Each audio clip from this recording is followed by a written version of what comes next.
Aujourd'hui, plus de 120 000 entreprises françaises vendent une partie de leur production à l'étranger. Il n'y a pas seulement des Airbus ou des sacs de luxe. Magali Boissin, nous avons aussi des champions cachés de l'export sur notre territoire. Oui, et énormément de PME dans l'industrie, notamment. Regardez ces postes à souder et ces chargeurs de batterie du français GIS. Ils cartonnent à l'étranger. 90% de la production provient d'une usine en Mayenne et déjà 50% des ventes à l'export avec un objectif atteindre 75% en 5 ans. La clé, c'est d'être à la pointe de la technologie selon cette entreprise. Et puis il y a une entreprise familiale, par exemple Rexel, qui est allée encore plus loin. Redex, pardon. Ces machines-outils pour l'industrie sont plébiscitées dans le monde entier, jusqu'à 90% des ventes à l'export, surtout en Allemagne, mais aussi en Chine ou aux États-Unis.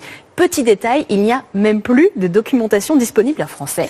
Pas assez de clients, tout simplement. Des secteurs très technologiques donc, mais les entreprises qui misent aussi sur le savoir-faire français, qui mettent ce savoir-faire en avant, s'en sortent aussi très bien à l'export. Oui, c'est la recette des limonades artisanales Lorina en Moselle.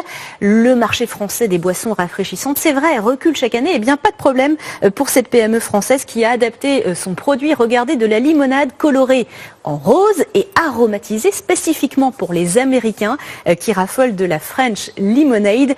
Plus de la moitié des ventes à l'étranger. Puis si un secteur a beaucoup souffert en France, on en a beaucoup parlé dans ce journal, c'est bien le textile. Et bien là aussi, des entreprises misent tout sur l'export, comme les dentelles Solstice portées par Kate Middleton à son mariage, on s'en souvient. Ou bien le mannequin Naomi Campbell au Festival de Cannes. 86% d'export pour ces dentelles raffinées et luxueuses qui ont 25 000 clients dans 80 pays.